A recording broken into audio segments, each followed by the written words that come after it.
Update പ്ലസിൻ്റെ മീലാദ് special പ്രോഗ്രാമിലേക്ക് പ്രിയപ്പെട്ട പ്രേക്ഷകർക്ക് സ്വാഗതം. ഇന്ന് നമ്മളോടൊപ്പം അതിഥിയായി ചേർന്നിരിക്കുന്നത് പ്രവാചക പ്രകീർത്തന വേദികളിലെ നിറസാന്നിധ്യവും നിരവധി പ്രകീർത്തന ഗാനങ്ങൾ എഴുതുകയും അവതരിപ്പിക്കുകയും സംഗീതം ചെയ്യുകയൊക്കെ ചെയ്ത് നമുക്കേവർക്കും സുപരിചിതനായിട്ടുള്ള പ്രിയപ്പെട്ട ഷുക്കൂർ ഇർഫാനി ചെമ്പരിക്ക ഉസ്താദാണ്. ഉസ്താദിന് സ്നേഹത്തോടെ സ്വാഗതം. ഉസ്താദ്, ഞാൻ ഉസ്താദിലേക്ക് വരുന്നതിന് മുമ്പ് ചെറിയൊരു സ്വാർത്ഥത കാണിക്കുകയാണ്. എനിക്ക് ഉസ്താദ് എഴുതിയ പാട്ടുകളിൽ ഏറ്റവും ഇഷ്ടപ്പെട്ട ഒരു പാട്ടിൻ്റെ 4 വരി ഞാൻ തുടങ്ങും. അത് ഉസ്താദ് പൂർത്തീകരിക്കണം ഇൻഷാ അല്ലാഹ്. മദീനയുടെ നാമത്തിൽ മദ്ഹിൻ്റെ പാലാഴി, മദീനയുടെ നാമത്തിൽ മദ്ഹിൻ്റെ പാലാഴി, പ്രേമത്താലിവർ പാട്ടുപാടി, മെഹബൂബിൻ തിരുദേശം അണയാനെന്താവേശം, ആശിഖിന്നാശയാം ആലംബമേ, ആർദ്ര മനസ്സിൻ്റെ ആശ്രയമേ, Medina Medina Medina Medina Medina Medina Medina, കനലൂറുമാമണൽ പാതകൾ പോലും മഹബൂബിനോർമകൾ കൊണ്ടു സാന്ദ്രം, അഭിവാദ്യമോതുമാ കല്ലുകളാലും ഇവരേറുമോ സ്വർഗ സ്നേഹഗന്ധം, മദനീയ ഭൂമി മതമായി സുഗന്ധം, ചെവിയോർത്തിടാനായി മെഹബൂബിൻ ശബ്ദം, ഹൃദയപ്രഭയായി പൂമദീന, ഉദയാരുണഭ പൊന്മദീന മദീന. മാഷാ അല്ലാഹ്. ഞാൻ പേഴ്സണലി ഏറ്റവും ഇഷ്ടപ്പെട്ട പ്രകീർത്തന കാവ് അല്ലെങ്കിൽ മുത്തനബി സല്ലല്ലാഹു അലൈഹി വസല്ലം തങ്ങളെക്കുറിച്ചുള്ള പാട്ട് ഏതാണെന്ന് ചോദിച്ചാൽ എൻ്റെ ഫസ്റ്റ് ഓപ്ഷനായിട്ടുള്ളൊരു പാട്ടുകളിലൊന്നാണ് ഈ പാട്ട്. എപ്പോഴും ഇങ്ങനെ ഒറ്റയ്ക്കൊക്കെ പോകുന്ന സമയത്തൊക്കെ ഇങ്ങനെ കേട്ടുകൊണ്ടിരിക്കുന്ന ഒരു പാട്ടുകളിൽ പെട്ടാണ്. അപ്പോൾ നമുക്ക് ആദ്യം ഞാൻ തുടങ്ങാൻ ആഗ്രഹിക്കുന്നത് ഉസ്താദിന് ഏറ്റവും ഇഷ്ടപ്പെട്ട ഒരു പാട്ടുണ്ടായിരിക്കുമല്ലോ. അപ്പം അത് ഒരുപക്ഷെ സ്വന്തം എഴുതിയതായിരിക്കാം, അതല്ലെങ്കിൽ വേറെ ആരെങ്കിലുമൊക്കെ പാടിയ പാട്ടായിരിക്കാം. അതിന് ഉസ്താദിന് ഏറ്റവും പ്രിയപ്പെട്ടതായിട്ട് മനസ്സിൽ നിറഞ്ഞു നിൽക്കുന്ന ഒരു പാട്ടിൽ നിന്ന് നമുക്ക് തുടങ്ങാമെന്ന് വിചാരിക്കുന്നു. പാട്ടുകൾ കേട്ട് വളർന്നു, അല്ലെങ്കിൽ പാട്ട് പാടുന്ന ഒരു ഫാമിലി അല്ലെങ്കിൽ അങ്ങനെയുള്ള ഒരു ബാക്ക്ഗ്രൗണ്ടിൽ ജനിച്ചു വളർന്നു എന്നതുകൊണ്ട് തന്നെ പാട്ടുകൾ പൊതുവെ ഇഷ്ടമാണ്. എല്ലാ പാട്ടുകളും ഇഷ്ടം തന്നെയാണ്. കൂട്ടത്തിൽ ഞാനിപ്പോൾ പെട്ടെന്ന് ഓർത്തെടുക്കാൻ വേണ്ടി പറഞ്ഞാൽ, എൻ്റെ പാട്ടുകൾ ഞാൻ കുറേ കാലം പാടി നടന്ന പാട്ടാണ് മനസ്സിൽ മായാത്ത എന്ന് തുടങ്ങുന്ന പാട്ട്. അതേപോലെ തന്നെ അതുപോലെ ഒരുപാട് പാട്ടുകളുണ്ട്. മറ്റൊരു എനിക്ക് വളരെ ഇഷ്ടപ്പെട്ട പാട്ടായിട്ട് എനിക്ക് ഓർത്തെടുക്കാൻ പറ്റുന്നത് കാനേഷ് പുനൂർ എഴുതിയ 14 നൂറ്റാണ്ടുകൾ പിമ്പെന്തിന് എന്ന് തുടങ്ങുന്ന പാട്ട്. ഭയങ്കര ഇഷ്ടമാണത്. അതിൻ്റെ വരികൾ ഒരുപാട് നമുക്ക് ചിലപ്പം വിതുമ്പി പാടിപ്പോകുന്ന വരികളുള്ള പാട്ടാണ് മാഷാ അല്ലാഹ്. അപ്പോൾ അതുപോലെ ഒരുപാട് ഇഷ്ടപ്പെട്ട പാട്ടുകളുണ്ട്. ഇപ്പം മദീനയുടെ നാമത്തിൽ നമ്മൾ ഒരുപാട് പാട്ടുകൾ പറയുമ്പോൾ ആ പാട്ടുകൾ ഉണ്ടായ സാഹചര്യം കൂടി ചിലപ്പോഴൊക്കെ മദീനയുടെ നാമത്തിൽ മുമ്പും പിന്നെ ഷാവുൽ പറഞ്ഞു കേട്ടിട്ടുണ്ട് ഇഷ്ടപ്പെട്ട പാട്ടാണ്. ശരിക്കും പറഞ്ഞാൽ അതൊന്നും ഒരു പ്രിപ്പയർ ചെയ്ത് പെട്ടെന്ന് എഴുതിയ പാട്ടൊന്നുമല്ല. നമ്മുടെ മദീനയുടെ നാമത്തിൽ എന്ന് പറഞ്ഞാൽ ശരിക്കും ഒരു വർക്ക്, നമ്മൾ അതിൻ്റെ ആ ഒരു പേര് ടൈറ്റിൽ വെച്ചിട്ട് തന്നെ ഒരു 8ഓളം പാട്ടുകളുടെ ഒരു വർക്ക് ഇറക്കിയിട്ടുണ്ട്. ആ വർക്ക് ഞാനും എൻ്റെ സുഹൃത്ത് പിന്നെ ഊനീസ് തുരുത്തി എന്ന് പറഞ്ഞ സുഹൃത്ത് ഞങ്ങൾ 2 പേരും കൂടിയാണ് ചെയ്തത്. ഞങ്ങളിങ്ങനെ അതിൻ്റെ ഒരു പ്രിപ്പറേഷൻ കഴിഞ്ഞ് ഇങ്ങനെ ഭക്ഷണം കഴിക്കുന്ന മറ്റൊരു സമയത്ത് ഞങ്ങൾക്ക് പെട്ടെന്ന് തോന്നി മദീനയുടെ നാമത്തിൽ നിന്ന് പേരിടാം, നല്ല പേരാണല്ലോ, അതിടാൻ വിചാരിച്ചു. അങ്ങനെ ആ പേരിട്ടപ്പോൾ അതിനൊരു ടൈറ്റിൽ സോങ്ങും വേണം എന്ന് തോന്നിയപ്പോൾ മദീനയുടെ നാമത്തിൽ നിന്ന് തുടങ്ങുന്ന ഒരു പാട്ടുണ്ടായിക്കോട്ടെ എന്ന് വിചാരിച്ചിട്ട് തുടങ്ങി എഴുതി വെറുതെ മൂളിപ്പാടി ഉണ്ടായ പാട്ടാണത്. അത് ശരി, വളരെ പെട്ടെന്ന് സംഭവിച്ചൊരു പാട്ടാണ്. പക്ഷെ അത് നല്ല ഭംഗിയുള്ളൊരു പാട്ടായി, ഇഷ്ടപ്പെടുന്ന ഒരുപാട് എന്താ പറയുക, നമുക്ക് ഭയങ്കരമായിട്ട് ഉള്ളിലേക്ക് ടച്ച് ആവുന്ന ഒരുപാട് കുറേ ആളുകൾ പാടിയല്ലോ. അതെ, ഒരുപാട് ആളുകൾ ഏറ്റെടുത്ത് പാടിയ പാട്ടാണ്. എനിക്ക് തോന്നുന്നു ഉസ്താദ് ഏറ്റവും പ്രിയപ്പെട്ടതെന്ന് പറഞ്ഞാൽ മനസ്സിൽ മായാത്ത, അതുപോലെ കാനേഷ് പൂനൂർ എഴുതിയിട്ടുള്ള 14 നൂറ്റാണ്ട്, അതിൻ്റെ ഉസ്താദ് പാടുന്നൊന്ന് കേട്ടാൽ സന്തോഷമാവും. 14 നൂറ്റാണ്ട് പിൻപെന്തിന് പാരിൽ ഞാൻ പാപേ പിറന്നു വീണു. പുണ്യ റസൂലിൻ്റെ പദപങ്കജം പതിയാത്ത മണ്ണിൽ പിറന്നു വീണു. ഒരു മണൽ തരിയായി മക്ക തന്നിൽ അന്നു കഴിഞ്ഞെങ്കിലെത്ര ഭേദം. ആ കടൽ സ്പർശത്തിൻ ജന്മങ്ങൾ തൻ സായുജ്യം മുത്തീന്നുണർന്നേനെ ഞാൻ. പാടും ഒരു തരിപ്പ് ഇങ്ങനെ പോവുക. ഭയങ്കര രസമുള്ള വരികളാണ്. സമയം നമ്മളിങ്ങനെ ആ പാട്ടിലേക്ക് ഇങ്ങനെ വലിച്ചു കൊണ്ടുപോകുന്ന തരത്തിലുള്ളൊരു പാട്ടാണത് അല്ലേ? അതങ്ങനെ നമ്മൾ ഓർത്ത് പാടണം. ആ ഒരു അദ്ദേഹം ചിലപ്പോൾ അത് എനിക്ക് തോന്നുന്നത് ഭയങ്കര കാര്യമായിരിക്കും മൂപ്പര് മനസ്സിലത് ഇതുപോലെ എഴുതാനുണ്ടാകുമ്പോൾ ഉണ്ടായ ഒരു ചിന്ത ആലോചിക്കുന്നുണ്ട്. നമുക്ക് പാടുമ്പോൾ ആ ഒരു ഭാഗം ചിന്തിച്ച് പാടിക്കഴിഞ്ഞാൽ നമ്മളിങ്ങനെ ഞാൻ പറയാം നമുക്കൊരു തരിപ്പ് ഇങ്ങനെ വരും. ഭയങ്കര രസമുള്ള പാട്ട്. അതുപോലെ ഉസ്താദിൻ്റെ മറ്റേ പാട്ടുകൂടെ മനസ്സിൽ അതെ അതെ മനസ്സിൽ പാർത്ത് ഇതേപോലെ ഞാനൊരു എൻ്റെ ഒരു സുഹൃത്തിൻ്റെ കല്യാണത്തിന് പോകുമ്പോൾ ആ കല്യാണ സദസ്സിൽ ബുർദ പോലെ ഒരു ചെറിയൊരു സദസ്സ് ഉണ്ടായിരുന്നു. അതിൽ പാടാൻ വേണ്ടി ബസ്സിൽ വെച്ച് എഴുതിയ പാട്ടാണിത്. അപ്പോൾ അന്നേരം അങ്ങനെ എഴുതി പാടി വെച്ചെങ്കിലും അന്ന് പഠിക്കുന്ന കാലമാണ്. എനിക്കൊന്നൊരു ഡിഗ്രിയൊക്കെ പഠിക്കുന്ന സമയത്തായിരിക്കാം. പിന്നീട് അതിങ്ങനെ വേദികളിൽ പാടി തുടങ്ങിയപ്പോൾ എല്ലാവർക്കും ഇഷ്ടപ്പെട്ടു. മനസ്സിൽ മായാത്ത മരതകമുത്തിൻ വദനമാണെൻ്റെ നബിയുള്ള. മാരവിൽ തോൽക്കും അഴകില്ലെങ്കുന്ന പവിഴമാണെൻ്റെ നൂറുള്ള. സന്ധ്യാർക്കൻ ത്വാഹ പൂമുഖം തന്നിൽ ചിത്രണം ചെയ്തപ്പോൾ ചന്തം. സന്ധ്യാർക്കൻ ത്വാഹ പൂമുഖം തന്നിൽ ചിത്രണം ചെയ്തപ്പോൾ ചന്തം. പുഞ്ചിരി തൂകും പൂമുഖം കണ്ടാൽ വാജ്യമാണു ആനന്ദം. മഞ്ചരി പോലും നാണിക്കും ത്വാഹ പൂമുഖം കണ്ടാൽ സാനന്ദം. പഞ്ചമി തോൽക്കും മഞ്ജിമാദർശം നെഞ്ചിൽ നേരിൻ്റെ പൂഗന്ധം. മനസ്സിൽ മായാത്ത അത് പല വേദികളിലും അമാനുസ്ഥാനെ പോലുള്ള ആളുകൾ അതിനോടൊപ്പം പല ജവാബുകളൊക്കെ ചേർത്ത് പാടുന്ന കേട്ടപ്പോൾ എനിക്ക് ഭയങ്കര സന്തോഷമായിരുന്നു. അന്നത്തെ കാലത്ത് ഞാൻ ഇത്ര സജീവമല്ല, വൃത്തവേദിയിൽ സജീവമല്ല. പക്ഷേ ഫാദിൽ ഉസ്താദ് അമാനുസ്ഥാനെ പോലുള്ള ആളുകളൊക്കെ വേദികളിൽ പാടുന്ന കേട്ട് ഭയങ്കര സന്തോഷമായിരുന്നു. ഒരുപാട് ആളുകൾ പാടി അതേപോലെ മാഷാഅല്ലാഹ് ഏറ്റെടുത്തൊരു പാട്ടും കൂടിയാണ് ആ പാട്ട്. മാഷാഅല്ലാഹ്. അപ്പോൾ ഇത് ഇപ്പോൾ ഈ പാട്ടിലൊക്കെ നമ്മൾ ശ്രദ്ധിച്ചാൽ ഉസ്താദിൻ്റെ പാട്ടുകളിലൊക്കെ ശ്രദ്ധിച്ചാൽ മനസ്സിലാവുന്നൊരു കാര്യം, ഈ പദങ്ങൾ നമ്മളത്ര തന്നെ ശീലിച്ചിട്ടില്ലാത്ത അല്ലെങ്കിൽ കേട്ടുപരിചയമില്ലാത്ത പദങ്ങളുടെ ഇപ്പോൾ ഇതിലൊക്കെ വരുന്ന ഒരുപാട് അനുപല്ലവിയിലൊക്കെ വരുന്ന കുറേ പദങ്ങളുണ്ട്. അപ്പോൾ ഈ പദങ്ങളുടെ ഒരു ശ്രേണി എവിടെ നിന്നാണ് വരുന്നത്? ഇതെങ്ങനെയാണ് ലഭിക്കുന്നത്? ഞാൻ കോടമ്പഴിയിൽ പഠിച്ചിരുന്ന കാലം പാട്ട് എഴുതാൻ ശരിക്കും പറഞ്ഞാൽ ഞാൻ 7ാം ക്ലാസ്സിൽ പാട്ട് എഴുതി എനിക്ക് ഓർമ്മയുണ്ട്. 10ാം ക്ലാസ്സിൽ പഠിക്കുമ്പോൾ പാട്ട് എഴുതി കാസറ്റ് ഇറക്കിയിട്ടുണ്ട്. സയദിയെക്കുറിച്ചുള്ള പാട്ട് ഞാനും എൻ്റെ ഇത്താത്തയും കൂടി എഴുതിയിട്ട് കുറച്ച് പാട്ട് ഇത്താത്ത എഴുതി കുറച്ച് ഞാൻ എഴുതി ഇറക്കിയിട്ടുണ്ട്. പക്ഷേ അന്നത്തെ ഒന്നും പാട്ട് അത്ര തെളിഞ്ഞ പാട്ടുകളായിരിക്കില്ല. പാട്ടുകൾ ശരിക്കും എനിക്ക് തോന്നുന്നു കുറച്ചുകൂടിയൊക്കെ ഏറ്റെടുത്ത പാട്ടുകൾ തെളിഞ്ഞു വന്ന പാട്ടുകളുള്ളത് കോടമ്പുഴ ദാറുൽ മാരിഫിലെ പഠനകാലത്താണ്. ദാറുൽ മാരിഫിലാണ് ഉസ്താദ് പഠനം അതായത് SLC കഴിഞ്ഞിട്ടുള്ള നമ്മുടെ ഈ ഇർഫാനി എന്ന ഈ ബിരുദം ലഭിക്കുന്നതിനുള്ള പഠനം, അതുപോലെ തന്നെ ഡിഗ്രി +2 പഠനങ്ങളൊക്കെ അതൊക്കെ പഠിക്കുന്ന അവിടെ നിന്നാണ്. അപ്പോൾ ആ കാലത്ത് ഉസ്താദുമാർ നമുക്ക് നല്ല സപ്പോർട്ട് ചെയ്തിട്ടുണ്ട്. പ്രത്യേകിച്ചും ബാ ഉസ്താദ്, PSK മാഡം ഉസ്താദൊക്കെ ഈ പാട്ടിൽ നിന്നല്ല പൊതുവേ ഇങ്ങനെയുള്ള കഴിവുകളൊക്കെ ഉസ്താദുമാർ അവിടെയുള്ള കോടമ്പയിലുള്ള ഉസ്താദുമാർ പൊതുവേ നല്ല സപ്പോർട്ട് ചെയ്തിരുന്നു.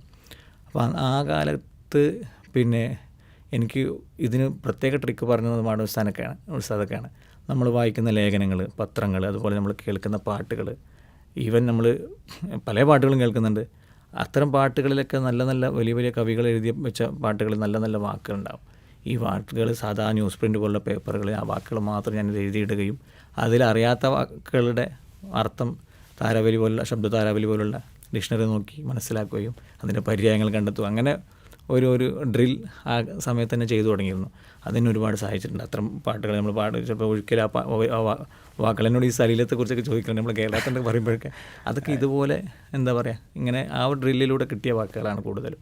ശരി. അപ്പോൾ ശരിക്കും പറഞ്ഞാൽ ആ ഒരു പിന്നെ നിങ്ങൾ പറഞ്ഞ പോലെ ഈ പദത്തിൻ്റെ ഒക്കെ ഇതുണ്ടായത് ആ ഒരു പിന്നെ കോടമ്പുഴ പഠിക്കണ ആ കാലത്തുള്ള ഈ ഒരു ഡ്രില്ലൊക്കെയാണെന്ന് ഞാൻ മനസ്സിലാക്കുന്നത്. അത് ശരി.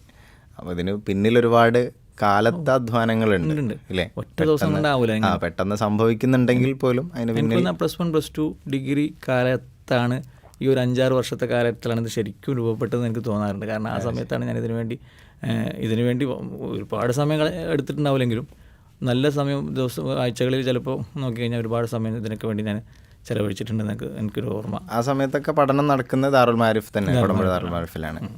ദാറുൽ മാരിഫ് എന്ന് പറഞ്ഞാൽ അവിടുത്തെ ചുറ്റുപാട് നമ്മൾ ഈ പിന്നെ ഇൽമിയായ കിതാബുകളും മറ്റും ആണ് കൂടുതലും. അതിനുവേണ്ടി തന്നെ സമയം നമ്മൾ കണ്ടെത്തുക. ബാക്കിയുള്ള പിന്നെ 2ാം ദർസ് പോലുള്ള സമയമോ അല്ലെങ്കിൽ അസറിന് ശേഷമുള്ള സമയമൊക്കെ ഇതിനു വേണ്ടി ഉപയോഗപ്പെടുത്താൻ നമുക്ക് ഒരുപാട് അവിടെ പിന്നെ വലിയ പിന്നെ വായനശാലയും കാര്യങ്ങളൊക്കെ ഉള്ളതുകൊണ്ട് നമുക്ക് ഒരുപാട് സോഴ്സ് ലഭിക്കും അവിടെ. ഓക്കെ. അപ്പോൾ ഞാനിനി കുറച്ച് കാലങ്ങൾക്ക് മുന്നേക്ക് സഞ്ചരിക്കാം. ഉസ്താദിനെ കുറച്ച് ചെറുപ്പത്തിലേക്ക് കൊണ്ടുപോകാൻ ആഗ്രഹിക്കുകയാണ്. ഇപ്പം നബിദിനമാണ്. ഇപ്പം മദ്രസകളൊക്കെ നമ്മൾ എടുത്തു നോക്കിക്കഴിഞ്ഞാൽ കുട്ടികളൊക്കെ ചെറിയ മക്കൾ മുഴുവൻ അവരുടെ പാട്ടുകളുമായും പ്രസംഗങ്ങളുമായൊക്കെ നബിദിനത്തിൽ ഇങ്ങനെ സജീവമാവുന്ന കാഴ്ചകൾ കാണുന്നുണ്ട്. അതായത് ഞാൻ പറയട്ടെ, ഇപ്പോഴത്തെ നമ്മളെ പ്രത്യേകിച്ചും മുസ്ലിമീങ്ങളായ പാട്ടുകാർ ഏത് വലിയ പാട്ടുകാരെടുത്താലും അവരുടെ പാട്ടിനെ രൂപീകരണത്തിൽ നബിദിനത്തിന് വലിയൊരു പ്രാധാന്യം ഉണ്ടാവും. തീർച്ചയായിട്ടും ഉണ്ടാവും. അത് ഞാൻ വരുന്നത് അതിലേക്ക് കൂടെയാണ്. ഉസ്താദിൻ്റെ ഒരു അത്ര തന്നെ പഴക്കം ഉണ്ടാവില്ലെങ്കിലും കുറേ കൂടെ ഒരു പഴയ ഓർമ്മയായിരിക്കും ചെറുപ്പകാലത്തിലെ നബിദിനം എന്ന് പറയുന്നത്. നമ്മളൊക്കെ രൂപപ്പെടുത്തിയതിൽ അതിന് വലിയൊരു സ്വാധീനം ഉണ്ടായിരിക്കും തീർച്ചയായിട്ടും.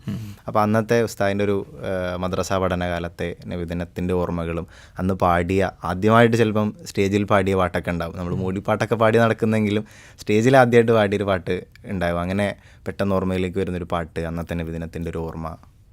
പണ്ട് എനിക്ക് തോന്നുന്നു 3ാം ക്ലാസ്സിലാന്ന് തോന്നുന്നു ഞാൻ ആദ്യമായിട്ട് പാട്ട് പാടിയത്. എനിക്കൊരു ഓർമ്മ അതാണ്. അന്ന് പാടിയത് അറബി പാട്ടാണ്. അത് ചിലപ്പം അതിൻ്റെ കറക്റ്റ് വരികൾ പഠിച്ചിട്ട് പാടിയതാണോ നുണ പാടിയതാണോ എന്ന് എനിക്ക് ഓർമ്മയില്ല. ഇപ്പം എൻ്റെ വായിലത് വരുന്നത് നമ്മളെ അകലെ അറബ് നാട്ടിൻ അകലെ എങ്ങാണ്ടിരിക്കും വാപ്പ ആ ട്യൂണിലുള്ള പാട്ടാണ്. മുൽത്തൈഫൻ അബുകിബുക്കായ ഇലാഹി അരിനി. അതിൻ്റെ ചില വരികളൊക്കെ ഇങ്ങനെ ചെറുതായിട്ട് വ്യംഗമായിട്ട് ഓർമ്മയുള്ളൂ, ഫുള്ള് കറക്റ്റ് ഓർമ്മയില്ല. അപ്പോൾ ആ പാട്ടാണ് ഞാൻ ആദ്യമായിട്ട് പാടിയതായിട്ട് എൻ്റെ ഓർമ്മ. അന്ന് അത്ര തെളിഞ്ഞ പാട്ടൊന്നും ആയിരിക്കില്ല, എന്നാലും പാടിയിട്ടുണ്ടെന്ന്.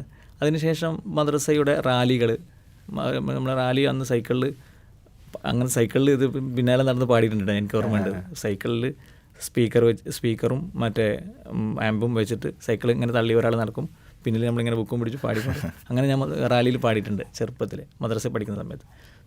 പിന്നീട് ജീപ്പ്, പിന്നെ മദ്രസയുടെ മത്സരങ്ങൾ. പിന്നെ എന്തായാലും നബിദിനമാണ് നമ്മുടെ പാട്ട്. ശരിക്കും പറഞ്ഞാൽ നമുക്ക് പാട്ട് കളരി ശരിക്കും നബിദിനങ്ങളാണ്. എൻ്റെ ഓർമ്മയിൽ തീർത്തും നബിദിനങ്ങളാണ്. അന്നത്തെ ഉസ്താദുമാരുടെ ശിക്ഷണമാണ് ശരിക്കും പറഞ്ഞാൽ.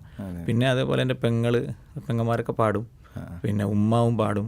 അതേപോലെ എൻ്റെ കുടുംബത്തിൽ എൻ്റെ മൂത്താപ്പൻ്റെ ഒരു മകൻ നല്ല പാടുന്ന ആളായിരുന്നു, അറിയപ്പെട്ട പാട്ടുകാരനായിരുന്നു, ഷാഫി എന്ന് പറഞ്ഞിട്ടുള്ള ഒരാൾ. അങ്ങനെ അവരൊക്കെയാണ് ശരിക്കും പറഞ്ഞാൽ ആ കാലത്തെ ഓർമ്മകളിൽ വരുന്ന പേരുകളും സാഹചര്യങ്ങളും ഇതൊക്കെയാണ്. അപ്പോൾ കുടുംബത്തിൽ നിന്നും അതുപോലെ ഉസ്താദുമാരിൽ നിന്നൊക്കെ ഒരുപാട് എന്താ പറയുക പിന്തുണയും പ്രോത്സാഹനവും നിർദ്ദേശങ്ങളൊക്കെ കിട്ടിയിട്ടാണ് ഉസ്താദ് ഇങ്ങനെ ഒരു പറഞ്ഞാൽ അവർ നിർദ്ദേശിക്കണം എന്ന് വെച്ചിട്ട് നിർദ്ദേശിച്ചതായിരിക്കില്ല. അതായത് സാഹചര്യങ്ങൾ അവരൊക്കെ നന്നായി നമ്മളെ പിന്തുണക്കുകയും നമ്മൾ സ്വാഭാവികമായിട്ട് നമുക്ക് വഴി തെളിയുന്നത് അങ്ങനെയാണ്. മറ്റൊന്ന് എനിക്ക് തോന്നുന്നു ഉസ്താദ് ഇത്ര തന്നെ സോഷ്യൽ മീഡിയ സജീവമല്ലാത്തൊരു കാലത്ത് ഇപ്പം നമ്മൾ നേരത്തെ ഉസ്താദ് പറഞ്ഞ പോലെ സൈക്കിളിലുന്തി പോകുന്നു, പുറകിൽ മൈക്കും ഡയറിയൊക്കെ പിടിച്ച് പാടിയൊരു കാലം ഉണ്ടായിരുന്നു പറഞ്ഞു. അതേപോലെ തന്നെ ഇപ്പം ഞാനൊക്കെ കുറച്ച് ചെറുപ്പത്തിൽ ഉസ്താദിൻ്റെ പാട്ടുകൾ കേട്ടിരുന്ന യൂട്യൂബിലൊക്കെ നമുക്ക് അവൈലബിളായ സോഴ്സുകൾ ഉപയോഗിച്ച് നമ്മൾ കേട്ടിരുന്നത്. അന്ന് ഇത്ര തന്നെ ഫോണോ അല്ലെങ്കിൽ സോഷ്യൽ മീഡിയ ഒന്നും സജീവമല്ല. അപ്പം അതിൽ ഡയറിയൊക്കെ പിടിച്ചിട്ട് ഉസ്താദ് ഇങ്ങനെ പാടുന്ന കുറേ പാട്ടുകൾ, ജുനൂദുല്ലത്തമത്തി എന്ന് തുടങ്ങുന്ന ഒരു അറബി ഗാനം, അതുപോലെ അങ്ങനത്തെ കുറച്ച് പാട്ടുകളുണ്ട്. അപ്പോൾ ആ പാട്ടുകളൊന്ന് പാടിയാൽ, കുറച്ച് ഭാഗങ്ങൾ അതിൽ പാടിയാൽ നമുക്ക് ആ ഒരു പഴയ ഓർമ്മകളും കൂടെ കിട്ടും. അതായത് പിന്നെ പലരും തന്നെ തമാശക്കാരുണ്ട്, ഈ വലിയ ഡയറി പിടിച്ചിട്ട് ആ മൈക്കിൻ്റെ ഒരു പ്രത്യേക സ്റ്റൈലൊക്കെ കാണിച്ച് ചില ആൾക്കാരെ തമാശ പറയാറുണ്ട്. ശരിക്കും പിന്നെ ഈ ജുനൂദുൽ അത്തമത്തെയൊക്കെ എഴുതിയത് ആ ഒരു അൽഫിയൊക്കെ എഴുതുന്ന പഠിക്കുന്ന കാലമുണ്ടല്ലോ, അതൊക്കെ ഒന്നാം തരത്തിലൊക്കെ ഇരുന്ന് എഴുതിയതാണ്. അന്നത്തെ നമ്മൾ സീനിയേഴ്സിനോടൊക്കെ സംശയങ്ങൾ ചോദിച്ചിട്ടൊക്കെ എഴുതിയ പാട്ടാണ്. ഈ ജുനൂദുൽ അത്തമത്തിലൊക്കെ ചെറിയ അപാകതകൾക്ക് ഉണ്ടാകും, കാരണം ആ കാലത്തുള്ള എഴുത്താണ്. അതേപോലെ മെഹബൂബിയ എന്നുള്ള പാട്ട് കേട്ടിട്ടുണ്ടോ, കറുപ്പേറും മൂലകിൽ നിന്ന്. ആ പാട്ടൊക്കെ എൻ്റെ ഇപ്പോൾ ഓർമ്മയിൽ വരുന്ന പാട്ട് ഞാൻ പറയാം കേട്ടോ, അന്ന് എഴുതിയതാണ്. അപ്പോൾ അതൊക്കെ ഡയറിയിൽ ഉണ്ടായിരുന്നു. ഡയറിയിൽ എഴുതി വെച്ചതല്ല, അന്നത്തെ ന്യൂസ് പ്രിൻറ്റിലൊക്കെ എഴുതി വെച്ചത് പിന്നെ ഡയറിയിലേക്ക് മാറ്റി. അതാണ് നമ്മുടെ ഈ പിന്നെ ബുർദാവേദികൾ പ്രത്യക്ഷപ്പെട്ട് തുടങ്ങിയപ്പോൾ പാടിയിരുന്ന പാട്ട് അതൊക്കെയാണ്. അപ്പോൾ ജസ്റ്റ് ഒന്ന് പാടി വെക്കാം, ഒന്ന് സപ്പോർട്ട് ചെയ്യാം. ജുനൂദുൽ അത്മത്തി ഖദ് ലലമാ ഖദ് റമസഹ്മാ ഖുലൂബുൻ നാസി ഖദിം തലാ അസ്വദൽ ഉൽമ തൂബാ യാ മൻ ഖാദൽ ഹർബാ തൂബാ യാ മൻ ഖാദൽ ഹർബാ തൂബാ തൂബാ ലിമൻ ഇസ്തഅ്സല തൂബാ തൂബാ തൂബാ. ഈ പാട്ട് പാടുമ്പോൾ ഈ പാട്ട് ഭയങ്കര സ്വീകാര്യത കിട്ടും കേട്ടോ. പ്രത്യേകിച്ച് സ്കൂൾ യൂത്ത് ഫെസ്റ്റിവലിൻ്റെ അറബി ഗാനത്തിൽ ഒരു വർഷം ഏകദേശം 12 പേരും ഏത് സംസ്ഥാന യൂത്ത് ഫെസ്റ്റിവലിൽ, അതുപോലെ സാഹിത്യോത്സവത്തിൽ ഒരു വർഷം ഇതേപോലെ ഏകദേശം 10ഓളം പാട്ടുകൾ ഇതന്നെ മത്സരാർത്ഥികൾ ഇതേ പാട്ട് പാടി. അങ്ങനെ സംഭവിച്ചിട്ടുണ്ട്. ഏകദേശം ഒരു വർഷം തന്നെയാണ് രണ്ടിലും സംഭവിച്ചത്, സാഹിത്യോത്സവത്തിലും നമ്മളെ സ്കൂൾ യൂത്ത് ഫെസ്റ്റിവലും. അതിപ്പോൾ ഞാൻ പാടുമ്പോൾ ഓർത്തുന്നത്. അതേപോലെ ഞാൻ ആ സമയത്ത് എഴുതിയ പാട്ടാണ് ഈ മെഹബൂബിയ. കറുപ്പേറുമൂലകിലങ്ങുദിച്ചുയർന്ന് വഴി പിഴച്ചുടർന്നൊരു കാരം പൂടർന്ന് അഹദിൻ്റെ വിളക്കാലെ വഴി തെളിഞ്ഞ് ഞങ്ങളബദ്ധമെ വെടിഞ്ഞു നേർവഴി നടന്ന് സ്നേഹനാദം ശ്രമിച്ചണഞ്ഞിടുന്ന് ഏറെ പതിതരെ മനമിന്ന് തെളിഞ്ഞിടുന്ന് സ്നേഹത്തിൻ മതിയേ യാ സലാം താരത്തിനൊളിയേ യാ തമാം മോഹങ്ങൾ പറയാം കേൾക്കണം കൈകൾ പുണർന്ന് തഴുകണം മഹബൂബിയ ഖൈറൽ മഖ്ലൂഖിയ സയ്യിദൽ അംബിയ ഹിബ്ബിയ ലുബ്ബിയ മഹബൂബിയ ഖൈറൽ മഖ്ലൂഖിയ സയ്യിദൽ അംബിയ ഹിബ്ബിയ ലുബ്ബിയ നബിയേ സലാം നബിയേ സലാം നബിയേ സലാം നബിയേ സലാം. അങ്ങനെ പോകുന്നു. ഇതിൻ്റെ ട്യൂണും ഒരു ഭാഗികമായിട്ട് നമ്മൾ ഉണ്ടാക്കിയതും ഭാഗികമായിട്ട് വേറെ ട്യൂണെന്നൊക്കെ എടുത്തതൊക്കെയാണ്. അങ്ങനെയാണ് നേരത്തെ ഉസ്താദ് പറഞ്ഞ പോലെ തന്നെ ഉസ്താദിൻ്റെതായിട്ടുള്ള ഒരു പ്രത്യേക മൈക്കപിടുത്തത്തിൻ്റെ ഒരു ശൈലിയും ഡയറി പിടുത്തത്തിൻ്റെ ഒക്കെ ഒരു ശൈലിയുണ്ട്. അതിപ്പോൾ ഇങ്ങനെ മനസ്സിൽ ഓർമ്മ വരുന്നുണ്ട്. അപ്പോൾ അതേപോലെ ഉസ്താദ് പറഞ്ഞപ്പോൾ എനിക്ക് പെട്ടെന്ന് ഓർമ്മ വന്നതാണ് ഈ ജുനൂദുൽ അത്തമത്തി ഒരു സാഹിത്യോത്സവ കാലത്ത് അല്ലെങ്കിൽ കലോത്സവത്തിൽ ഒരുപാട് റിപ്പീറ്റ് വന്നു എന്ന് പറഞ്ഞു. ഉസ്താദ് എഴുതിയ ഒരു പാട്ട് ഞാൻ മദ്ഹ് ഗാനത്തിൽ പാടിയിട്ട് സംസ്ഥാന സാഹിത്യോത്സവത്തിൽ 2ാം സ്ഥാനം കിട്ടിയിട്ടുണ്ട്. കുറേ വർഷം മുമ്പ് 2012 13 എങ്ങാണ്ടാന്ന് തോന്നുന്നുണ്ട്. കായംകുളത്ത് വെച്ച് സംസ്ഥാന സാഹിത്യോത്സവം നടന്ന സമയത്ത് അത് ഈ പാട്ടായിരുന്നു. താരങ്ങൾ പോലൊളി മിന്നും പാലൊളി നൂറുള്ള മോഹങ്ങൾ ചൊല്ലിടുവോർ കരുവായ ഹബീബുള്ള അഴകൊത്ത സിറാജല്ലേ മലരമ്പിയ നൂറല്ലേ മഴകൊത്ത സിറാജല്ലേ മലരമ്പിയ നൂറല്ലേ മതിയഞ്ചിടും പുഞ്ചിരി നെഞ്ചമിൽ സന്ധ്യനിലാവിൻ പൊന്നൊളി വേകും ഹബീബ് താരങ്ങൾ പോലൊളി മിന്നും പാലൊളി നൂറുള്ള മോഹങ്ങൾ ചൊല്ലിടുവോർ കരുവായ ഹബീബുള്ള. അത് പാടിയിട്ട് സംസ്ഥാന സാഹിത്യോത്സവത്തിൽ 2ാം സ്ഥാനം കിട്ടിയിട്ടുണ്ട്. വലിയൊരു സന്തോഷമാണ്. ഈ സമയത്ത് പെട്ടെന്ന് ഇങ്ങനെ ഓർമ്മ വന്നതാണത്. അപ്പോൾ ഞാൻ അടുത്തത് സാഹിത്യോത്സവ കാലത്തേക്ക് കൂടെ ഉസ്താദിൻ്റെ ഒരു സാഹിത്യോത്സവ കാലം എങ്ങനെയായിരുന്നു, അതുപോലെ കലോത്സവം പറഞ്ഞു. ഇത് ഉസ്താദിൻ്റെ പാട്ടെഴുത്തുകാരനെ അല്ലെങ്കിൽ എഴുത്ത് ജീവിതത്തെയും പാട്ട് ജീവിതത്തെയൊക്കെ സ്വാധീനിച്ചൊരു വഴി പറയാൻ പറ്റും? ഈ കലോത്സവ വേദികളിൽ ഒരുപാടൊന്നും പങ്കെടുക്കാൻ പറ്റിയിട്ടില്ല. ഒന്നാമത് സ്കൂളുകളല്ല, അത്ര സപ്പോർട്ട് ചെയ്യാനുള്ള ടീച്ചേഴ്സൊന്നും സ്കൂളിൽ ഉണ്ടായിരുന്നില്ല എന്ന് എൻ്റെ ഓർമ്മ. ഒരുപാടൊന്നും പോയിട്ടില്ല. ഒരു വർഷം സ്റ്റേറ്റിലും മത്സരിച്ചിട്ടുണ്ട്, എ ഗ്രേഡ് കിട്ടിയിട്ടുണ്ട്. നമ്മുടെ സംസ്ഥാന 10ാം ക്ലാസ്സിലായിരുന്നപ്പോൾ തോന്നുന്നു. അതേസമയത്ത് സാഹിത്യോത്സവം അൽഹംദുലില്ലാഹ് ഒരുപാട് തവണ പങ്കെടുക്കാനും 2 തവണ സംസ്ഥാനത്ത് കലാപ്രതിഭ ആകാൻ ഒക്കെ ഭാഗ്യം കിട്ടിയിട്ടുണ്ട്. അത് 1999 കോഴിക്കോട് മർക്കസ് കോമ്പസിലായിരുന്നു അന്ന് കലാപ്രതിഭയായി. അടുത്ത വർഷം മഹദിനിലുള്ള, പിന്നെ അത് രണ്ടും സീനിയർ വിഭാഗത്തിൽ. അന്ന് സീനിയർ വിഭാഗത്തിനും ജൂനിയർ വിഭാഗത്തിനൊക്കെ ഓരോ കലാപ്രതിഭ അങ്ങനെയാണ് ഉണ്ടായിരുന്നത്. അപ്പോൾ അത് അറബി ഗാനം മാപ്പിളപ്പാട്ട് മത്സരങ്ങളിൽ പിന്നെ ഫസ്റ്റും സെക്കൻഡൊക്കെ അങ്ങനെ അന്ന് എനിക്ക് കറക്റ്റ് ഓർമ്മയില്ല. ഒന്നിൽ ഫസ്റ്റ് ഒന്നിൽ സെക്കൻഡ് അങ്ങനെയൊക്കെ ആയിട്ട് അപ്പോൾ അത് വലിയൊരു അനുഭവം, വലിയ രസമുള്ളൊരു ഓർമ്മയാണ് ആ രണ്ട് വർഷത്തെ. അപ്പോൾ ആ കാലഘട്ടത്തിലാണ് സാഹിത്യോത്സവം സജീവമായിട്ട് പങ്കെടുത്തത്, സ്കൂൾ കാലഘട്ടത്തിൽ. അതിനുശേഷം പിന്നെ കോടമ്പയിലേക്ക് വന്നതോടുകൂടി പാട്ടിനോട് അവിടെ തന്നെ ഇരുന്ന് എഴുതി അവിടെ തന്നെ ഇരുന്ന് പാടുക എന്നുള്ളതിന് ഉപരി പുറത്തേക്ക് ഇറങ്ങാൻ കുറഞ്ഞു. കാരണം നമ്മൾ അവിടെ പഠിക്കുകയാണല്ലോ. അവിടെ പ്രധാനമായിട്ട് നമ്മൾ പിന്നെ കിതാബൂത്ത് എന്നുള്ളതാണ് മെയിൻ, അവിടുത്തെ കൂടുതൽ സമയം അതിന് തന്നെയാണ്. അപ്പോൾ അതോടുകൂടി കുറച്ച് കുറഞ്ഞു. അപ്പോൾ സാഹിത്യോത്സവ കാലത്ത് ഒരുപാട് പിന്നെ എന്താ പറയുക, ഒരുപാട് അനുഭവങ്ങൾ പറയാനുള്ള പിന്നെ സംഭവങ്ങളാണ് ഈ സാഹിത്യോത്സവം എന്ന് പറയുന്നത്. ഈ പാട്ടെഴുത്തല്ലാത്ത വേറെ എന്തെങ്കിലും ഇപ്പം പ്രബന്ധരചന അതല്ലെങ്കിൽ കഥാരചന ഇങ്ങനെ വേറെ എന്തെങ്കിലുമൊക്കെ എഴുത്തുകൾ? ഒരു സീനിയർ വിഭാഗം, അതായത് ഞാൻ പറഞ്ഞ 2000 വരെയുള്ള ഭാഗത്ത് അപ്പോൾ പാട്ട് പാടിയിട്ട് മാത്രമാണ്. അപ്പം അന്ന് ഉറുദു ഗാനങ്ങളുണ്ട്, അറബി ഗാനമുണ്ട്, പിന്നെ മാപ്പിളപ്പാട്ടുണ്ട്, ഇങ്ങനെയുള്ള മത്സരങ്ങളൊക്കെ ഉണ്ടല്ലോ. അതിലൊക്കെ പങ്കെടുക്കുകയായിരുന്നു അന്നത്തെ കാലത്ത്. ഖിറാത്ത് പോലത്തെ കോടമ്പഴിയിലേക്ക്, അതായത് 10ാം ക്ലാസ് കഴിഞ്ഞതിന് ശേഷം പിന്നീടുള്ളത് നമ്മൾ ജനറൽ വിഭാഗമാണ്. ഇപ്പോൾ നമ്മളെ ജനറൽ വിഭാഗം തന്നെയാണ് പറഞ്ഞത്, ജനറൽ വിഭാഗമാണ്. ആ ജനറൽ വിഭാഗമായ സമയത്ത് പിന്നെ പാട്ട് മത്സരങ്ങൾക്ക് മത്സരിക്കുന്നത് കുറവായിരുന്നു. മലപ്പാട്ട് പോലുള്ള മത്സരങ്ങൾ മാത്രം മത്സരിക്കുള്ളൂ. കൂടുതൽ മത്സരിച്ചിരുന്നത് പ്രബന്ധരചന, മലയാളം ഇംഗ്ലീഷ് പോലുള്ള പ്രബന്ധരചന. പിന്നെ അന്ന് നമ്മൾ ബുള്ളറ്റിൻ റൈറ്റിംഗ് എന്നൊരു സംഭവമുണ്ട്. നമുക്കൊരു ടോപ്പിക്ക് തന്നു കഴിഞ്ഞാൽ അതിനെക്കുറിച്ച് ചെറിയൊരു വാചകം എഴുതണം, നല്ല സ്ട്രൈക്കിംഗ് ആയിട്ടുള്ള അങ്ങനെ മത്സരം. പിന്നെ അതുപോലെ മുദ്രാവാക്യ രചന, അങ്ങനെയുള്ള മത്സരങ്ങളൊക്കെ സ്റ്റേറ്റിലൊക്കെ ഒരുപാട് മത്സരിച്ചിട്ടുണ്ട്, സമ്മാനങ്ങൾ കിട്ടിയിട്ടുണ്ട്. ഒരു വർഷം വിപ്ലവ ഗാനരചന ആ വർഷം പ്രത്യേകമായിട്ട് നടന്നൊരു, അതായത് നമുക്കൊന്നത് ഏത് വർഷമാണെന്ന് ഓർമ്മയില്ല, എറണാകുളത്താണ് ആ പ്രാവശ്യത്തെ സാഹിത്യോത്സവം സ്റ്റേറ്റ് നടന്നത്. അതിൽ ഫസ്റ്റ് നേടിയിരുന്നു വിപ്ലവ രചനയ്ക്ക്. അങ്ങനെ രചനാ മത്സരങ്ങൾക്ക് ഒരുപാട് പങ്കെടുത്തിട്ടുണ്ട്. അപ്പോൾ സാഹിത്യോത്സവം സ്വാധീനിച്ചു. അങ്ങനെ ഉസ്താദിൻ്റെ കാലങ്ങൾ ഇങ്ങനെ സഞ്ചരിച്ച് എനിക്ക് തോന്നുന്നു ഷുക്കൂർ ഇർഫാനി എന്ന് പറയുന്ന ഒരു പാട്ടുകാരനെയും എഴുത്തുകാരനെയും ഒക്കെ കുറേ കൂടെ ആളുകൾ അറിയുന്നതും ഏറ്റെടുക്കുകയൊക്കെ ചെയ്യുന്നത് ബഹുമാന്യരായ കാന്തപുരം ഉസ്താദിൻ്റെ കേരളയാത്ര നടന്ന സമയത്ത് അതിൻ്റെ ഒരു ആശയഗാനം അല്ലെങ്കിൽ ആ കേരളയാത്രയുടെ ഒരു ഗാനമായിട്ട് ഉസ്താദ് എഴുതിയ ഒരു പാട്ടുണ്ട്, ശാന്തി സുമങ്ങളുമായി എന്ന് പറയുന്ന. ഇന്നും ഉസ്താദ് പോകുന്ന വേദികളിലൊക്കെ ഉസ്താദിനെ കൊണ്ട് ആവശ്യപ്പെട്ട് പാടിപ്പിക്കുന്നൊരു പാട്ടാണ്. എനിക്ക് തോന്നുന്നു ആ പാട്ടൊന്ന് പാടിയിട്ട് എനിക്ക് അതിലെ അനുപല്ലവിയാണ് എനിക്ക് ഏറ്റവും ഇഷ്ടപ്പെട്ടൊരു ഭാഗം. അത് ഒരു വല്ലാത്ത സാഹിത്യവും ഭാവനയൊക്കെ നിറഞ്ഞു നിൽക്കുന്നൊരു ഭാഗമാണ്. ആ അനുപല്ലവിയിൽ നിന്ന് ആ പാട്ടൊന്നിങ്ങനെ പാടി തുടങ്ങിയിട്ട് അതിലേക്ക് ഉസ്താദ് വരാനുണ്ടായ സാഹചര്യം, അതിലേക്ക് എത്തിപ്പെടുന്നത്, ആ പാട്ടിനെ കുറിച്ചൊന്ന് പറഞ്ഞാൽ. ഇത് ഒരുപാട് വേദികളിൽ അൽഹംദുലില്ലാഹ് എനിക്കൊന്ന് ഒരു പാട്ട് തന്നെ റിപ്പീറ്റ് ചെയ്തതിന് കണക്കെടുക്കുകയാണെങ്കിൽ ശാന്തി സുമങ്ങളുള്ള പാട്ടായിരിക്കും ഒരു പക്ഷേ കൂടുതൽ. കാരണം അന്ന് തന്നെ 60 വേദികളിലും പിന്നെ അല്ലാത്ത ഇടയ്ക്കുള്ള ചെറിയ ചെറിയ ടൗണിലൊക്കെ നമ്മൾ ഈ പാട്ട് പാടിക്കൊണ്ട് ഇങ്ങനെ പോകുമായിരുന്നു നമ്മുടെ പാട്ടുവണ്ടി. അപ്പോൾ ഒരു പാട്ട് തന്നെ റിപ്പീറ്റ് ചെയ്ത് ഒരു സ്റ്റേജിൽ അവതരിപ്പിച്ചതിന് ഒരു കണക്കെടുക്കുകയാണെങ്കിൽ ചിലപ്പോൾ റെക്കോർഡ് ഇതിനായിരിക്കും. കാരണം അത്രയും പ്രാവശ്യം ഈ പാട്ട് പാടിയിട്ടുണ്ട്. അതിന് ശേഷം തന്നെ എനിക്കൊന്ന് 1000കണക്കിന് വേദികളിൽ ഇത് പാടിക്കഴിഞ്ഞിട്ടുണ്ടാവും. വർഷം തോറും പാടല്ല, ഇപ്പോഴും എല്ലാ വേദിയിലും എത്തിക്കഴിഞ്ഞാൽ ഈ പാട്ട് പാടും. നമ്മൾ പാടി വെക്കല്ലേ നമ്മൾ അല്ലേ?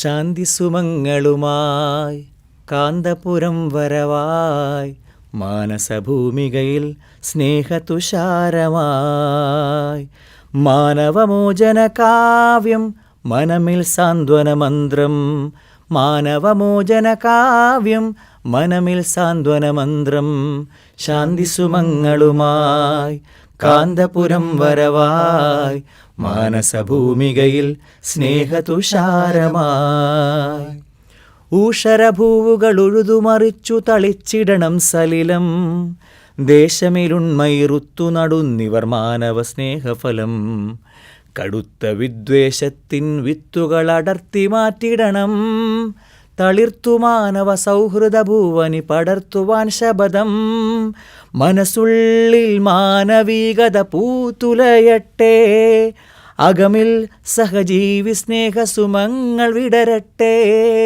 കേരളയാത്ര കമറൽ ഉലമ എന്നിങ്ങനെ പോകുന്ന പാട്ടാണ്. മാഷാ അല്ലാഹ് അന്ന് വലിയൊരു എൻ്റെ ജീവിതത്തിൽ ഏറ്റവും മധുരമുള്ള ഓർമ്മ കേരളയാത്ര തന്നെയാണ്. അതിനോളം വല്ലുന്നൊരു ഓർമ്മ ഇനി ഉണ്ടാകുമെന്നും തോന്നുന്നില്ല, ഇതുവരെ ഉണ്ടായിട്ടുമില്ല. കാരണം അത്രയും അതിനുവേണ്ടി ഞാൻ ഒരുപാട് പിന്നെ എനിക്ക് ചില നഷ്ടങ്ങളുണ്ടായിട്ടുണ്ട് അതിൽ പങ്കെടുക്കുന്നതിന്. ഞാൻ ജോലി ചെയ്തിരുന്ന സ്ഥാപനത്തിൽ നിന്ന് റിസൈൻ ചെയ്യേണ്ടി വന്നു. കാരണം അത്രയും ദിവസം എനിക്ക് ലീവ് തരാൻ അത് സമ്മതിക്കില്ലായിരുന്നു. അപ്പോൾ ആ ജോലി ഇട്ടിട്ടാണ് ഞാൻ കേരളയാത്രയ്ക്ക് വേണ്ടി പോയത്. പിന്നീട് എന്ത് സംഭവിക്കുമെന്ന് ഞാൻ ചിന്തിച്ചില്ല. പക്ഷേ എനിക്ക് എല്ലാം തന്നത് കേരളയാത്ര വലിയൊരു തുറവിയും ഒരു വലിയൊരു അവസരമൊക്കെ അപ്പോൾ നമുക്ക് അങ്ങനെ തന്നെ ചിലപ്പോൾ പറയാൻ കഴിയുമോ ആ കേരള യാത്രയ്ക്ക് മുമ്പ് ഉണ്ടായിരുന്നൊരു ശുക്കൂർ ഇർഫാനിയും കേരള യാത്രയ്ക്ക് ശേഷം ഉണ്ടായിരുന്നൊരു ശുക്കൂർ ഇർഫാനിയും അങ്ങനെ തന്നെ പറയാൻ പറ്റും. ശരിയാ. ഇതിൽ ഇപ്പം ഈ പാട്ടുമായിട്ട് ബന്ധപ്പെട്ട് അല്ലെങ്കിൽ ഈ പാട്ട് സംഭവിച്ചതിന് ശേഷം ഉസ്താദിൻ്റെ മനസ്സിലിങ്ങനെ എപ്പോഴും ഓർത്തു വെക്കാൻ പറ്റുന്ന എന്തെങ്കിലും സംഭവങ്ങളോ സന്ദർഭങ്ങളോ ഒക്കെ ഉണ്ടായിട്ടുണ്ടോ? ആ പാട്ട് എഴുതാനുണ്ടായ സാഹചര്യം പറയാം. നമ്മുടെ സോയിൽ പൂങ്കോട് സിദ്ദീഖ് ഉസ്താദ്, ഞാൻ വലിയ സൗഹൃദം വെക്കുന്ന ഒരാളാണ്.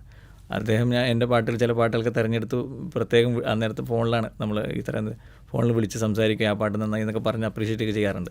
അപ്പോൾ മൂപ്പരാണ് എന്നോട് കേരള യാത്രയ്ക്ക് വേണ്ടിയിട്ട് ഒരു 4 പാട്ട് എഴുതണം എന്നുള്ളത് എന്നോട് ആദ്യം പറയുന്നത്. നമ്മൾ അപ്പോൾ കേരള യാത്രയ്ക്ക് വേണ്ടി ഇറങ്ങിയ പിന്നെ പേരെനിക്ക് ഓർമ്മയില്ല, ആ പാട്ടിൻ്റെ ടൈറ്റിലൊന്നും ഓർമ്മയില്ല, അതിലിറങ്ങിയ ഒരു 4 പാട്ട് ചെയ്യണമെന്ന് തന്നെ ഏൽപ്പിച്ചിരുന്നു.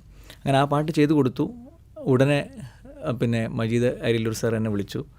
പിന്നെ അപ്രീഷിയേറ്റ് ചെയ്തതിന് പുറമെ ഇനിയൊരു പാട്ട് കേരള യാത്രയുടെ സന്ദേശഗാനമായിട്ട് എഴുതണം, അത് പലരും എഴുതുന്നുണ്ട്, നിങ്ങളൊരു പാട്ട് എഴുതണം, നമുക്കത് സെലക്ട് ആയാൽ നമുക്ക് പാടാമെന്ന രീതിയിൽ ഏൽപ്പിച്ചിരുന്നു. ഞാനന്നും വലിയ പ്രതീക്ഷയോടെ അല്ലാതെ എനിക്കൊന്നൊരു കേരള യാത്രയുടെ 4 മാസം മുമ്പായിരിക്കും ഇത് എഴുതി കൊടുത്തു. പിന്നെ ഞാനത് എനിക്ക് കാരണം വിളിയൊന്നും വന്നില്ലല്ലോ. കേരള യാത്രയുടെ ഒരു 1-2 ആഴ്ചക്ക് മുമ്പാണ് സാർ രണ്ടാമത് തന്നെ വിളിക്കുന്നത്. നിങ്ങളെ പാട്ട് തന്നെയാണ് നമ്മൾ ഇതിൽ സെലക്ട് ചെയ്തിട്ടുള്ളത്, നിങ്ങൾ ടീമാക്കി വരണം എന്ന് പറഞ്ഞു. അങ്ങനെയാണ് കേരള യാത്ര പാടാനുള്ള അവസരം ഉണ്ടാകുന്നത്. മാഷാ അല്ലാ, അത് ഞാൻ നേരത്തെ പറഞ്ഞ പോലെ വലിയൊരു അതിന് ശേഷം ഞാനായി മാറിയത് എന്ന് പറയാവുന്ന ഒരു സംഭവമായി മാറി. പിന്നീട് അൽഹംദുലില്ലാ ഉസ്താദിനോട് ഒരു ബന്ധം പിന്നെ വെക്കാൻ പറ്റുന്ന ഒരു ചൂണ്ടുപലകയായിട്ട് അത് മാറുകയും ചെയ്തു കേട്ടോ. പക്ഷേ ഞാൻ ഉസ്താദിനെ നമുക്കറിയാമല്ലോ, വലിയ തിരക്കും ഇതൊക്കെ ആകുമ്പോൾ നമ്മൾ ബുദ്ധിമുട്ടിക്കരുത് നിലക്ക് ഉസ്താദിനടുത്ത് അതിൻ്റെ പേരിൽ ഞാൻ കുത്തിക്കയറാൻ കൊണ്ട് പോകാറില്ല. പ്രത്യേകിച്ച് ഇടയ്ക്ക് ഞാനൊന്ന് ഗൾഫിലൊക്കെ പോയല്ലോ, അപ്പോൾ ഉസ്താദിനെ കാണാതായി ഒരു 4 വർഷത്തോളം ഏകദേശം എനിക്കൊന്നും ഉസ്താദിനെ കാണാത്ത സന്ദർഭമുണ്ടായി. ഇപ്പോൾ ഈ 2 വർഷം മുമ്പ് ഉസ്താദിന് സുഖമില്ലാതായതിനു ശേഷം പ്രത്യേകിച്ചും ഈ അടുത്ത് എനിക്കൊന്നൊരു 1.5 മാസം മുമ്പ് ഉസ്താദിനെ മർക്കസിൽ വെച്ച് യാദൃശ്ചികമായി കാണാനൊരവസരം കിട്ടി. ഉസ്താദും 1-2 ആളുകളെ അവിടെ ഉള്ളൂ. അപ്പോൾ ഞാൻ ഉസ്താദിനടുത്ത് പോയിട്ട് ഉസ്താദിന് എന്തായാലും മറന്നിട്ടുണ്ടാവുമല്ലോ, കാരണം എത്ര കാലം എനിക്കൊന്ന് 4 കൊല്ലത്തിലധികമായി ഉസ്താദ് എന്നെ കണ്ടിട്ടില്ല, കാരണം ഈ ഒരു ഗ്യാപ്പ് വന്നുകൊണ്ട്. അപ്പോൾ ഞാൻ ഉസ്താദിനോട് പറഞ്ഞു, ഉസ്താദ് ഞാൻ ഷുക്കൂർ കേരള യാത്രയുടെ പാട്ട് പാടിയ ആളാണ്. അപ്പോൾ ഉസ്താദ് കേരള യാത്ര പാടിയതല്ല, കേരള യാത്ര എഴുതുകയും പാടുകയും ചെയ്ത ആൾ, അങ്ങനെ തന്നെ പറയണമെന്ന് പറഞ്ഞു ഉസ്താദ്.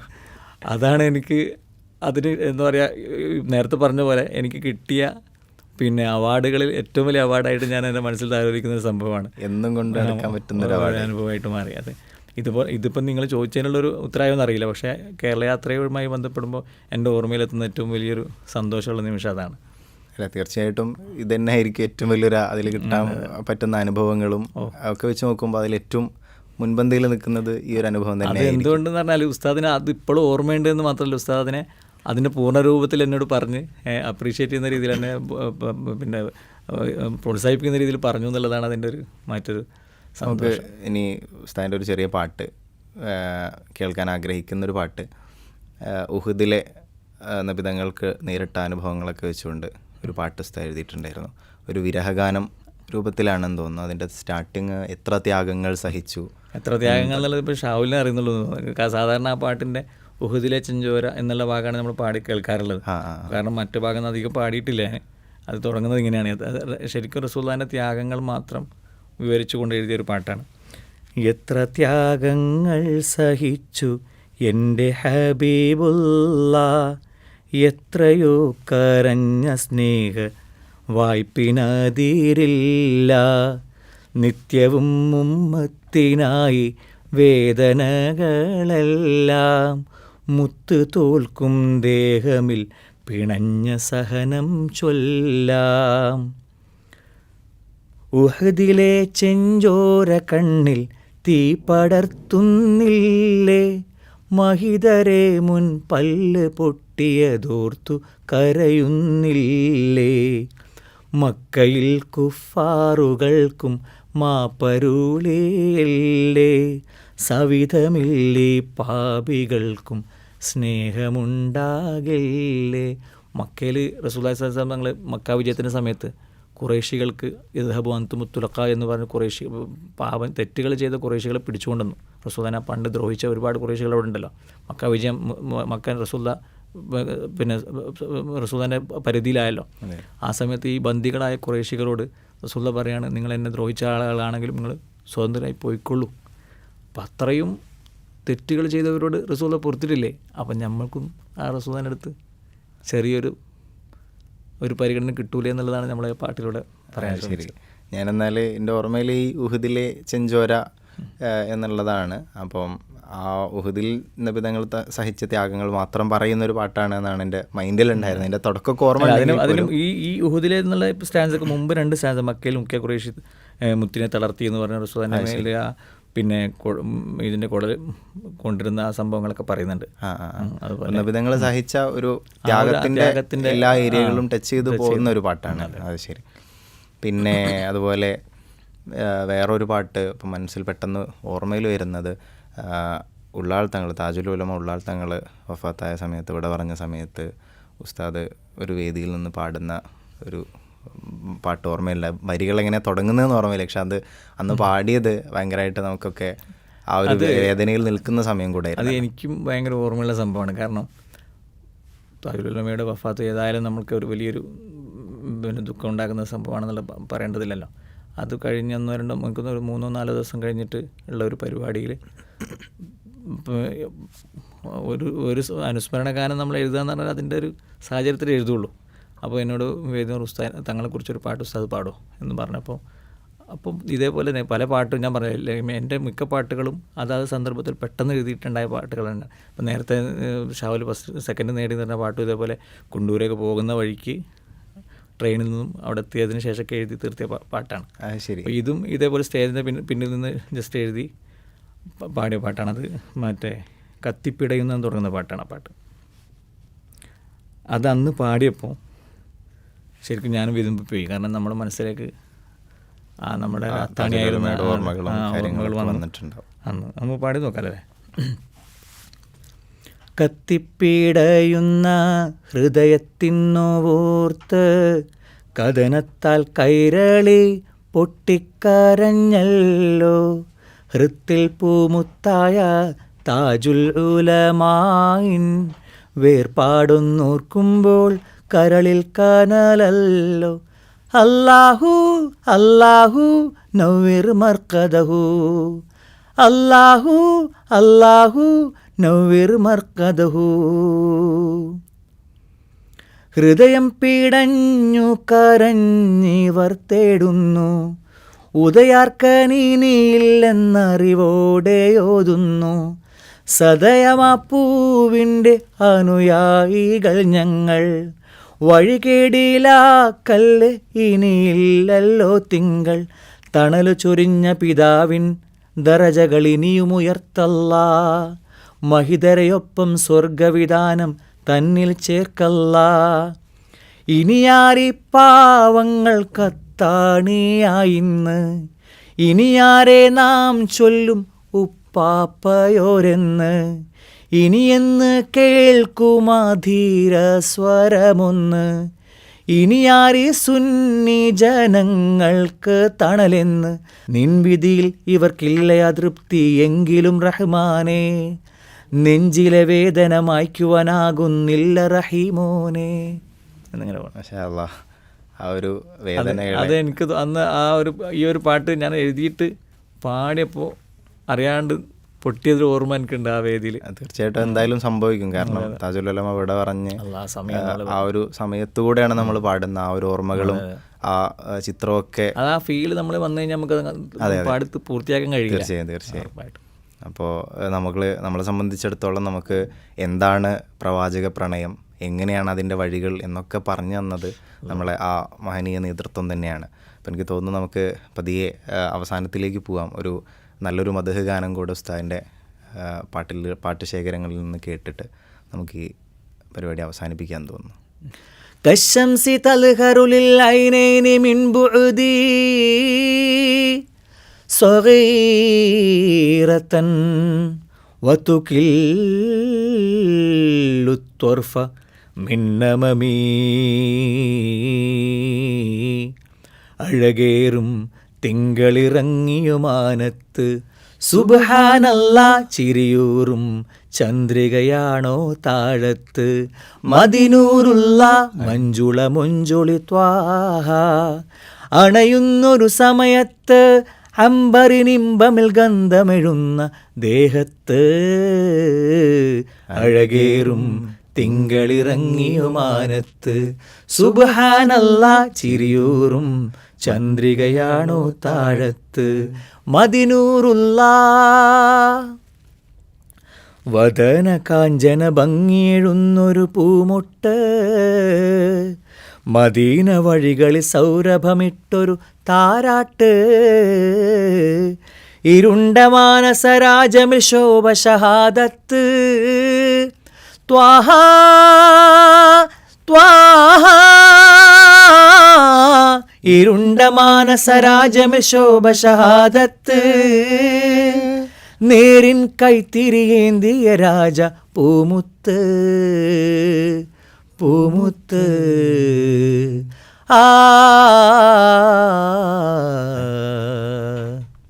ഉസ്താദ്, നമ്മൾ അവസാനിപ്പിക്കുന്നതിന് മുമ്പ് ഒരു ചെറിയ കാര്യം കൂടെ. പുതിയ കാലത്തെ പാട്ടുകാർ ഇവരോടൊക്കെ പറയാൻ അല്ലെങ്കിൽ അവർക്കൊക്കെ കൈമാറാനുള്ള ഒരു സന്ദേശം, കുറച്ചുകൂടെ ഈ മേഖലയിൽ അനുഭവങ്ങളുള്ള അല്ലെങ്കിൽ എഴുതിയൊക്കെ ശീലമുള്ള ഒരാളെന്ന നിലക്ക് പുതിയ കാലത്തെ പാട്ടുകാരോടും പാട്ടെഴുത്തുകാരോടൊക്കെ ഉസ്താദിന് പറയാനുള്ളൊരു കാര്യം എന്താണ്? ഒരുപാട് പാട്ടെഴുത്തുകാരും പാട്ട് പാടുന്ന ആളുകളും വേദികളും പഴയതിലുപരി നന്നായിട്ടുള്ള ഒരു സമയമാണ്. പാട്ടുകൾ കൂടുതൽ വരുന്നതിനോടൊപ്പം ചില ആശങ്കകൾ ചിലപ്പോൾ നമുക്ക് തോന്നാറുണ്ട്. എനിക്ക് മനസ്സിൽ തോന്നിയൊരു വിഷയം പാട്ടിന് വേണ്ടി തിരഞ്ഞെടുക്കുന്ന വിഷയങ്ങളെ കുറിച്ച് തന്നെയാണ്. കൂടുതൽ പാട്ടുകളും നമ്മുടെ ഈ ഷക്വ അല്ലെങ്കിൽ റസൂലുള്ളാഹി സ്വല്ലല്ലാഹു അലൈഹി വസല്ലം തങ്ങളോട് നമ്മുടെ വിഷമങ്ങൾ പറയുന്ന രീതിയിലുള്ള പാട്ടുകൾ, റസൂലിനെ കാണാനുള്ള ആ ഒരു അതിയായ മോഹം പറയുന്ന പാട്ടുകൾ, ഇങ്ങനെ പാട്ടുകളാണ് കൂടുതലും നമ്മുടെ ഈ ഒരു രചനകളിൽ വരുന്നതെന്ന് തോന്നിപ്പോയിട്ടുണ്ട്. നമ്മളിപ്പോൾ മുർഉദൊക്കെ കേട്ട് കഴിഞ്ഞാൽ മുർഉദയിലൊക്കെ റസൂലിനെ കുറിച്ചുള്ള വർണ്ണനകളും റസൂലിനെ സംബന്ധിയായിട്ടുള്ള അത്ഭുതങ്ങളും സംഭവങ്ങളുടെ വിവരണങ്ങളൊക്കെയാണ് കൂടുതലുണ്ടാകുക. അതോടൊപ്പം ഷക്വയും റസൂലിനുള്ള അഭ്യർത്ഥനകളൊക്കെ അതും ഉണ്ടാകും, അതും വേണം. അതേസമയം റസൂലിൻ്റെ മദ്ഹ് എന്ന് പറയുമ്പോൾ റസൂലിൻ്റെ വിഷയങ്ങൾ, റസൂലിനെ സംബന്ധിയായിട്ട് നമുക്ക് സമൂഹത്തിൽ പറഞ്ഞു കൊടുക്കാവുന്ന ഒരുപാട് ആശയങ്ങൾ, ഒരുപാട് സന്ദേശങ്ങളുണ്ട്. ആ സന്ദേശങ്ങളെ കേന്ദ്രീകരിച്ചിട്ടുള്ള പാട്ടുകൾ കൂടി വന്നാൽ, അത്തരം പാട്ടുകൾ തന്നെ പാടുകയും കൂടി ചെയ്താൽ ഓഡിയൻസിന് കുറച്ചുകൂടി നല്ല ആശയങ്ങൾ, എന്താണ് റസൂലുള്ളാഹി സ്വല്ലല്ലാഹു അലൈഹി വസല്ലം തങ്ങൾ പഠിപ്പിച്ചത് എന്ന് കിട്ടുമെന്ന് എനിക്ക് തോന്നാറുണ്ട്. വർണ്ണനകളും അതുപോലെ ഭാവങ്ങളൊക്കെ ഉൾപ്പെടുന്ന രചനകൾ ഉണ്ടാവുകയാണെങ്കിൽ ഒന്നും കൂടി നന്നാകുമെന്ന് തോന്നാറുണ്ട്. അപ്പോൾ ഏതായിരുന്നാലും പുതിയ കാലത്തെ പാട്ടുകാരിലും പാട്ടെഴുത്തുകാരിലുമൊക്കെ ഇത്തരം മാറ്റങ്ങൾ സംഭവിക്കട്ടെ. പ്രവാചകർ സ്വല്ലല്ലാഹു അലൈഹി വസല്ലം തങ്ങളെക്കുറിച്ചുള്ള ഒരുപാട് പഠനങ്ങളും അവിടുത്തെ ജീവിതത്തെ ആസ്പദമാക്കിയിട്ടുള്ള അവിടുന്ന് കാണിച്ചു തന്നിട്ടുള്ള സന്ദേശങ്ങളൊക്കെ പുതിയ കാലത്തെ എഴുത്തുകാർക്കും പാട്ടുകാർക്കൊക്കെ സമൂഹത്തിന് കൈമാറാൻ സാധിക്കട്ടെ എന്ന് നമുക്ക് പ്രത്യാശിച്ചിട്ട് നമുക്ക് ഈ പരിപാടി അവസാനിപ്പിക്കാൻ തോന്നുകയാണ്. നമ്മളോടൊപ്പം ഇത്രയും അധികം സമയം ചെലവഴിച്ചത് പ്രിയപ്പെട്ട ഷുക്കൂർ ഇർഫാനി ഉസ്താദാണ്. ഉസ്താദിൻ്റെ പാട്ടുകളെക്കുറിച്ച് നമ്മൾ അറിഞ്ഞു, പാട്ടുവഴികളെക്കുറിച്ച് അറിഞ്ഞു. ഉസ്താദിൻ്റെ ഈ പാട്ട് ജീവിതം അല്ലെങ്കിൽ എഴുത്ത് ജീവിതം ഈ ഒരു പ്രവാചക പ്രകീർത്തന വേദികളിലെ സാന്നിധ്യമായിക്കൊണ്ടുള്ള ഈ ഒരു ജീവിതം ഒരുപാട് ഹൃദയങ്ങളിലേക്ക് ഇതിൻ്റെ വഴികൾ ഇനിയും തുറക്കപ്പെടട്ടെ എന്ന് ആത്മാർത്ഥമായി ആഗ്രഹിച്ചുകൊണ്ട് ഉസ്താദിന് എല്ലാവിധ സന്തോഷങ്ങളും അറിയിച്ച് നമുക്ക് നിർത്താം. നന്ദി.